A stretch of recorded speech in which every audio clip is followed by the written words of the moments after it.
Coalition MP says it should be easier for small businesses to sack rogue workers. Luke Howarth has told Sky News if it were easier to fire bad employees, more people could actually be in permanent work. Live to political reporter James O'Doherty. James, Luke Howarth says the Fair Work Commission should be more focused on bosses, and this comes after we've had business come out and say this is one of the things we want to get the economy going. Scott Morrison says that business needs to make the case for any potential changes to industrial relations laws, Tom, and with business wanting it to be easier to sack workers, that's got the backing of one Coalition MP, Luke Howarth, who says that it should be easier for small businesses in particular to sack rogue workers. He says it's too hard for the small businesses to go through the process of sacking someone who is a bad worker, and he says that if it was easier to sack employees, more people would be in full-time or permanent work. You'll find the opposition complain a lot about casualisation in the workforce, and part of that is because business can't terminate rogue employees. They've got to go through all these different steps to get rid of someone that could be disruptive in the workplace, that could be a real problem for small and medium businesses. And so you might find if it's easier to terminate, that it actually does provide more jobs.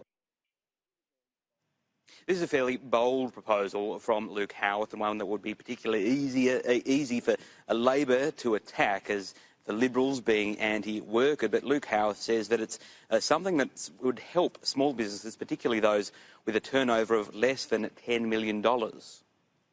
At the end of the day, it's about making jobs more secure, believe it or not. And I think those smaller businesses should have a right to terminate if you've got a rogue and disruptive employee.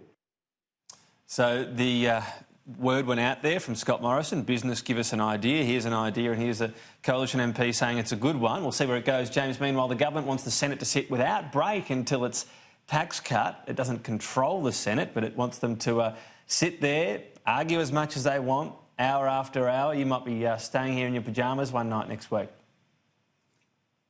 An ultimatum from Matthias Cormann, the government's Senate leader, that the Senate should be sitting until these tax cut bills are dealt with.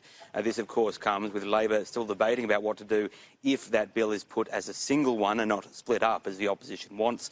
So Matthias Cormann is set to move this hours motion when the Senate sits next week.